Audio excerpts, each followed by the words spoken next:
Express, an international courier service. Drugs కేసులో Raviteja car driver Srinivasarao విచారణ మొదలైంది. డ్రగ్స్ విషయమై సిట్ అధికారులకు కీలక విషయాలు వెల్లడిస్తాడా? కెల్విన్తో పరిచయాలపై మొత్తం చెప్పేస్తాడా? సినిమా ఇండస్ట్రీలో ఎవరికి డ్రగ్స్ సరఫరా చేసేవాడు? శ్రీనివాసరావును సిట్ విచారిస్తున్న సమయంలో అతనితో పరిచయాలున్న సినీ వర్గాలు ఎందుకు కలవరపడుతున్నాయి? ఇంతకీ అతనికి సంబంధించి ఎలాంటి ఆధారాలను సిట్ సంపాదించింది? చెప్పిన సమయం కంటే ముందుగానే సిట్ కార్యాలయానికి చేరుకున్న శ్రీనివాసరావు విచారణ అధికారులకు ఎలాంటి సమాధానం ఇస్తారన్న దానిపై ఉత్కంఠ నెలకొంది. హీరో రవితేజ డ్రగ్స్ తీసుకుంటారని సిట్ అధికారులు బలంగా నమ్ముతున్నారు.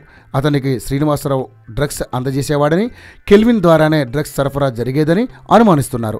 కెల్విన్ కాల్ లిస్టులో శ్రీనివాసరావు నంబర్ ఉండడమే కాకుండా ఇద్దరి మధ్య చాలా సంభాషణలు జరిగినట్టు పోలీసులు అనుమానిస్తున్నారు. అవే ఇప్పుడు కీలకం కాబోతున్నాయి. శ్రీనివాసరావు కొద్ది కాలంలోనే 3 ఇళ్లు కొనుగోలు చేశాడు. అంత డబ్బు అతనికి ఎక్కడి నుంచి వచ్చింది? రవితేజకు బినామీగా వ్యవహరిస్తున్నాడా?